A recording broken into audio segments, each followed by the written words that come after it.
लेकर अब तक का सबसे बड़ा खुलासा सामने आया है। अब तक के सबसे बड़े खुलासे में चीन की कम्युनिस्ट पार्टी के सदस्यों की जानकारी लीक हो गई है। चीन के लगभग 20 लाख सीसीपी सदस्यों की पहचान दुनिया के सामने आ गई है। इससे न सिर्फ ये पता चला है कि चीन के लिए सीसीपी सदस्य बन जासूसी करने वाले लोग दुनिया में कहां-कहां बैठे हुए हैं, बल्कि ये भी पता चल रहा है कि सीसीपी अध्यक्ष और राष्ट्रपति शी जिनपिंग के नेतृत्व में सरकार और कम्युनिस्ट पार्टी किस तरह कामकाज करती है।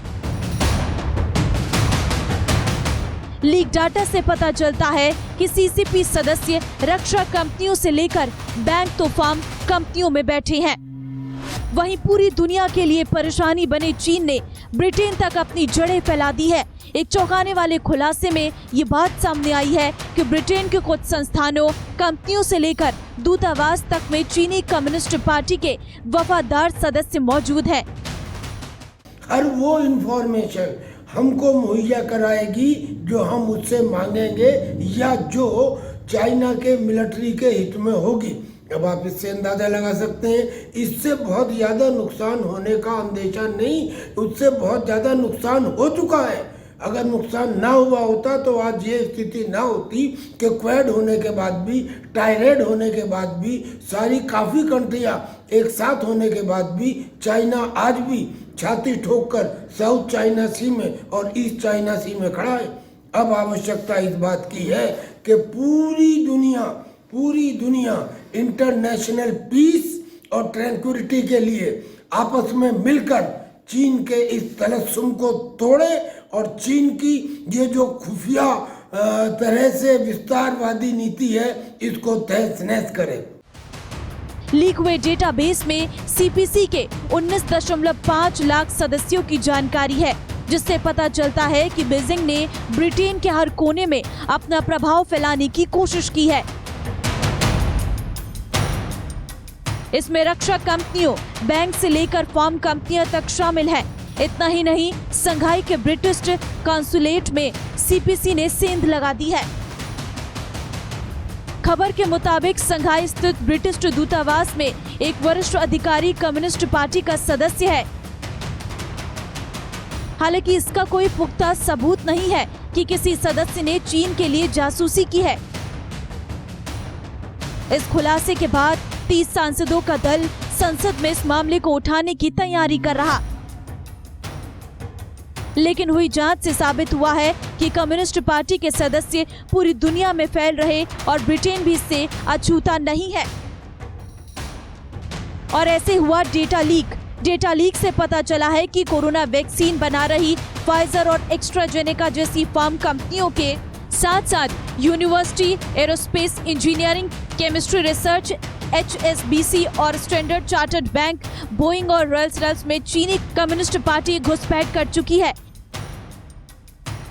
एक डेटाबेस टेलीग्राम पर लीक हुआ है और एक चीन विरोधी ने इसे इंटर पार्लियामेंट्री अलायंस ऑन चीन IPAC को सौंप दिया है। जानकारी के मुताबिक चीनी कम्युनिस्ट पार्टी में कुल 9.2 करोड़ सदस्य हैं, लेकिन इसमें शामिल होना आसान नहीं है। आवेदन देने वाले 10 में से सिर्फ एक शख्स को पार्टी में शामिल किया जाता है। ब्रिटेन में दावा किया जा रहा है कि यहाँ की कॉन्सुलेट, यूनिवर्सिटीज और कुछ कंपनियों में चीनी कम्युनिस्ट पार्टी के वफादार मौजूद हैं। डाटा लीक से साफ दिखता है कि बीजिंग ने ब्रिटेन के हर कोने में अपना असर फैलाने की कोशिश की है। इसमें डिफेंस कंपनियों, बैंक से लेकर फॉर्म कंपनियां तक शामिल हैं। इसमें सबसे खतरनाक मौजूदगी संघाई के ब्रिटिश कॉन्सुलेट में बताई जा रही है। डाटा लीक से पता चलता है कि अधिकतर सदस्य संघाई से ही हैं, जो काफी खतरनाक साबित हो सकती है। शी जिनपिंग और चीन की कम्युनिस्ट पार्टी को लेकर जो है कई अहम खुलासे हुए हैं। ब्रिटेन ने यह खुलासा किया है कि अब शी जिनपिंग की कम्युनिस्ट पार्टी के जो सीपीसी के सदस्य हैं उनके 20,000 लोगों के नाम जो हैं सामने आ चुके हैं, जो शी जिनपिंग के लिए दुनिया भर में जासूसी करते हैं। लेकिन हैरानी की बात इसमें यह निकल के सामने आई है कि शी जिनपिंग की जो सीपीसी के जो सदस्य हैं वो फार्मा में भी बैठे हैं, ब्रिटेन की जो रक्षा कंपनी है उसमें भी घुसपैठ कर लिया, यहाँ तक कि जो चीन का दूतावास है उसके अंदर भी सीपीसी के सदस्य बैठे हैं जो चीन के लिए, शी जिनपिंग के लिए जासूसी का काम करते हैं। भारत के लिए भी, भारत में भी पहले इस प्रकार के जासूसी जो चीन की तरफ से करवाई गई थी उसका भी खुलासा हुआ था, लेकिन ब्रिटेन के अंदर जिस प्रकार से शी जिनपिंग और सीपीसी की घुसपैठ देखी गई है उसने कहीं ना कहीं दुनिया को अलर्ट कर दिया है, क्योंकि चीन और शी जिनपिंग पूरी कोशिश कर रहे हैं कि दुनिया के बड़े नेताओं की, फार्मा कंपनियों की और खासकर रक्षा कंपनियों की जानकारी जो वो है हासिल कर सकें, ताकि चीन को इन गुप्त जानकारियों के आधार पर आगे बढ़ाया जा सके।